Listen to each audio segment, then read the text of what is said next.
Bonjour à tous et bienvenue sur un nouvel épisode de Nous Entrepreneurs. Aujourd'hui, je reçois Christophe Langevin, qui est le fondateur et dirigeant d'Ethique Nounou. Bonjour Christophe. Bonjour. Bienvenue sur Nous Entrepreneurs. Alors, comme de coutume, Christophe, est-ce que tu peux, s'il te plaît, te présenter et nous dire comment tu es arrivé à créer Ethique Nounou? Bien sûr, alors, moi je suis Christophe Langevin, donc le fondateur, et président donc d'Ethique Nounou. Donc on existe depuis 2006 maintenant, ça va faire, plus de 17 ans. Alors la marque Ethique Nounou existe depuis 3 ans, Ok, puisqu'auparavant j'ai fait partie, de 2 réseaux de franchise, dont le dernier où j'étais associé et on était, clairement en désaccord sur, la ligne stratégique et notamment, le souhait, d'aller sur le statut entreprise à mission. On va peut-être en reparler après.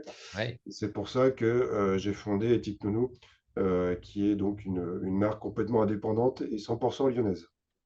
ça marche, super. Et donc, pour comprendre un petit peu, qu'est-ce qui t'a amené dans le secteur de la petite enfance? Parce que tu dis qu'effectivement, il y a eu plusieurs étapes, mais même avant ça, qu'est-ce qui t'a amené, toi, dans le secteur de la petite enfance et sous format franchisé ou maintenant indépendant, etc., à te lancer?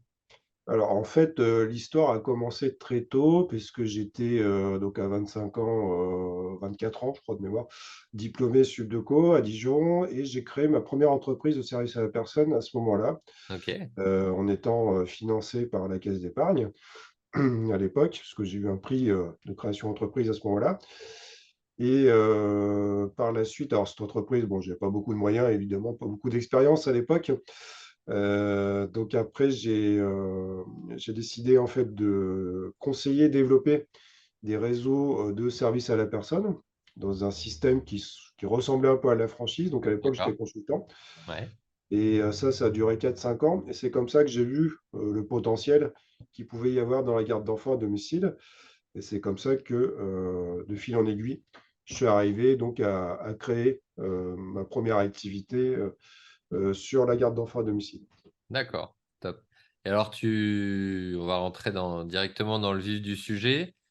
Tu parlais de raison d'être, tu parlais de désaccords, etc. Donc aujourd'hui, tu es à la tête de ton entreprise. Mmh. En quoi est-ce que donc Éthique Nounou est unique? Qu'est-ce que vous proposez? À qui? Alors ça peut paraître évident sur le service petite enfance, mais je pense que c'est intéressant que tu nous donnes de manière peut-être générale et Ouais. spécifique à qui vous vous adressez et qu'est-ce qui vous rend unique? Alors bon, l'activité, c'est la garde d'enfants au domicile des particuliers. Donc on agit essentiellement, en périscolaire, sortie d'école et sortie de crèche. Alors l'originalité, c'est qu'en fait, moi, ce que j'ai constaté, parce que bon, ça fait près de 20 ans que je suis dans ce domaine d'activité, qu'il y avait, un besoin, social, de nos salariés, notamment les baby-sitters, comme on peut les appeler, qui sont très souvent dans des statuts très précaires, parce qu'on retrouve aussi bien des étudiants, eux, souvent, et des personnes qui, sont en précarité professionnelle assez importante, et aussi des personnes qui ne sont pas du tout diplômées. Ok, Donc forcément, ça leur pose un problème, pour trouver un emploi par la suite.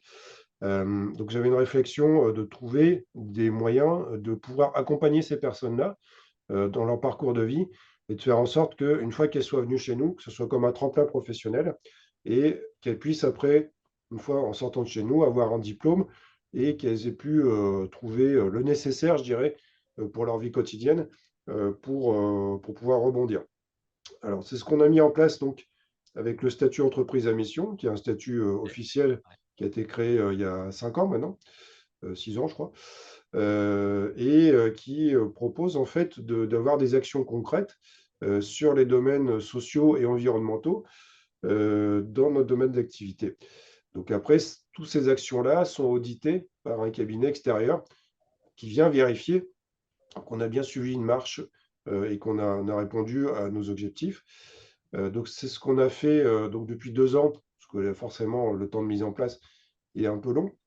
Depuis 2 ans, donc on a travaillé avec un cabinet de conseil pour devenir entreprise à mission, c'est aujourd'hui le cas et on a mis des actions concrètes pour aider, nos intervenantes.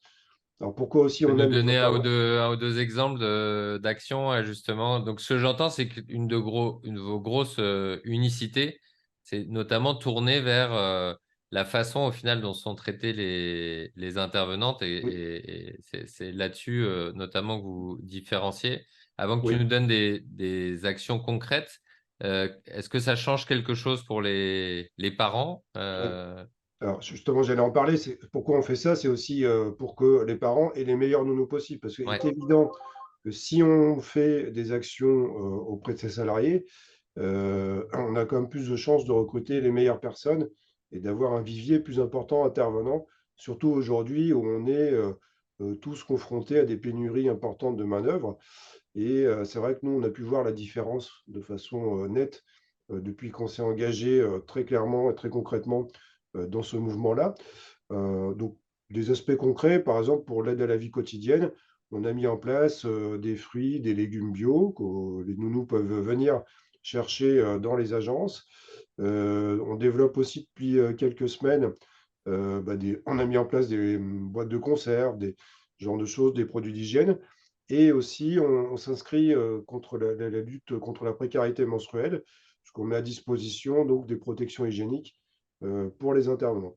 ok. Tout ça, c'est des aides à la vie quotidienne qui sont extrêmement utilisées par notre public. Ok. Et du coup, pour avoir une idée, aujourd'hui, vous avez à peu près combien d'intervenants ou d'intervenantes Alors aujourd'hui, de sur nounou? une année, parce que c'est vrai qu'on a beaucoup d'allers-retours de personnes, hein, Ouais. qui, forcément, c'est des petits contrats de travail. Donc on emploie sur une année à peu près 400 personnes. Ok, très bien. Très bien. Et on en parlait en préparant l'interview.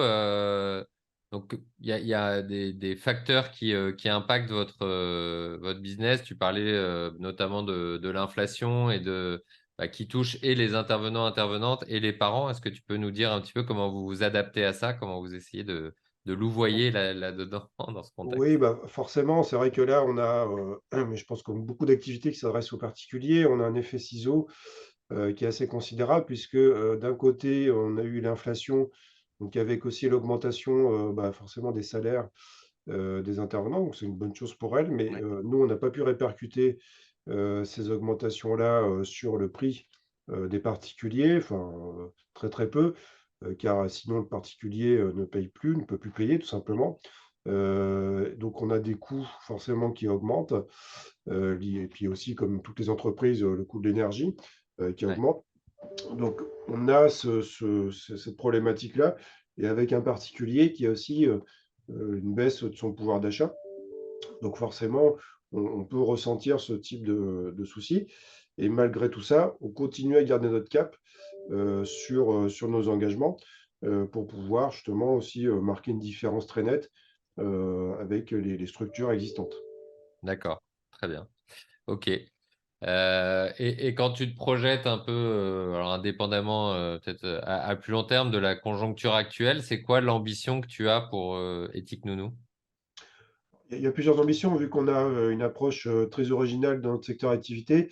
C'est vrai qu'on a été contacté, par un certain nombre d'acteurs, soit locaux, soit nationaux, qui, pour l'instant, on est resté au stade de discussion parce que, bon, je dirais, j'ai gagné mon indépendance, j'ai pas envie tout de suite de retomber, forcément dans une structure, mais je suis pas contre évidemment.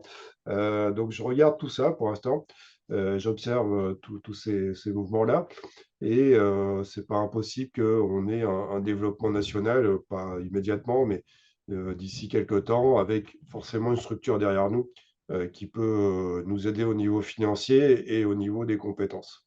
D'accord, ouais, intéressant. Et est-ce que tu peux nous partager, donc tu as au final en étant dans le secteur de la petite enfance toute ta carrière, mais Quasiment, oui. sous différentes formes. Comment, pardon? Je dis quasiment, oui. Quasiment, ouais. Quels apprentissages, si tu as un ou deux apprentissages que tu ressors de ton expérience entrepreneuriale et que tu pourrais partager avec notre auditoire? Bah, je dirais souvent, le parcours d'entrepreneur chez entreprise, est forcément complexe. C'est-à-dire on a des réussites et des échecs, hein, ça c'est évident. On connaît tous les 2 en général, hein. C'est très rare qu'un chef d'entreprise ne connaît que des réussites. L'inverse aussi, hein, forcément. Si on connaît que des échecs, c'est problématique. Ouais, Et c'est souvent, dans les échecs, qu'ils soient importants ou moyennement importants, qu'on voit aussi la capacité de l'entrepreneur, de faire face. C'est ça justement qui fait, qu'on arrive ou pas à continuer à se développer et à croire toujours dans ses idées. Et puis je pense que ce qui est très important pour un chef d'entreprise, c'est d'être bien entouré. Bien entouré au niveau professionnel, avoir des personnes qui vous conseillent, qui vous apportent une vraie valeur ajoutée. Ça, je pense, c'est fondamental et puis être bien entouré dans sa vie personnelle. Parce que, c'est sûr que si, quand ça va pas, vous vivez avec quelqu'un, qui, sans arrêt vous fait des reproches, par exemple, c'est très difficile à vivre. Donc, quand vous avez des moments compliqués en tant qu'entrepreneur, mais c'est pareil, je pense, pour tout le monde, c'est vrai que la pression, je pense qu'on la ressent plus quand on est entrepreneur ouais, parce que, bah, on n'a pas de filet de sécurité, hein, donc c'est forcément un peu plus, touchy, je dirais. Quand on rentre chez soi et qu'on a déjà géré beaucoup de problèmes et que c'est stressant, on a forcément aussi envie, d'avoir un environnement sain et stable, pour pouvoir, franchir des paliers et des caps. d'accord. Top. Donc bien, ouais, bien s'entourer, autant dans le pro que dans le perso. Ouais. Oui, Euh, je pense que c'est C'est fondamental. effectivement un apprentissage qui revient souvent. Pour mon plus grand bonheur de business coach, évidemment. Oui, j'y pensais même pas en le disant. C'est vrai que si c'est évident, hein. Je pense que si on est mal entouré, au niveau professionnel, enfin au niveau perso aussi, hein, je pense que tous Ouais, les ouais, deux sont ouais, importants, hein. C'est très compliqué, de pouvoir, franchir des caps. Il y a aucun chef d'entreprise qui a la science infuse, qui connaît ouais, tout, qui sait tout. Donc forcément, on a besoin d'apprendre et souvent on apprend dans la difficulté. C'est souvent le parcours de vie. Donc qui dit apprendre, bah, il faut des personnes qui vous apprennent. ouais, Ça, tout à fait. Tu prêches un convaincu, évidemment. Et est-ce qu'on arrive déjà, c'est un format assez court, mais est-ce que du coup, déjà, est-ce qu'il y a une question que je ne t'aurais pas posée, un sujet que tu voudrais aborder et qu'on n'a pas traité je dirais c'est peut-être plus la complexité, entrepreneuriale en France. C'est vrai que c'est un sujet dont on parle souvent, mais c'est vrai que nous, en plus, on a un secteur d'activité où il y a énormément de réglementations qui se juxtaposent et d'administratifs. Ouais, C'est vrai qu'il y a quand même on n'a toujours pas réglé ce problème, du millefeuille, je dirais, législatif et qui est quand même assez conséquent.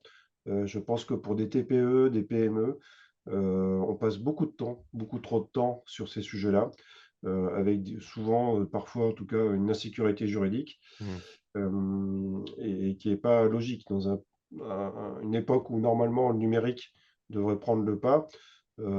Si je te montrais nos archives, et tous nos papiers qu'on a encore, parce qu'on ouais, doit les avoir, ouais. une obligation, hein, c'est pas par goût, c'est très impressionnant. Et les centres d'archivage en France, je pense, travaillent très bien. Ouais, aussi, ouais.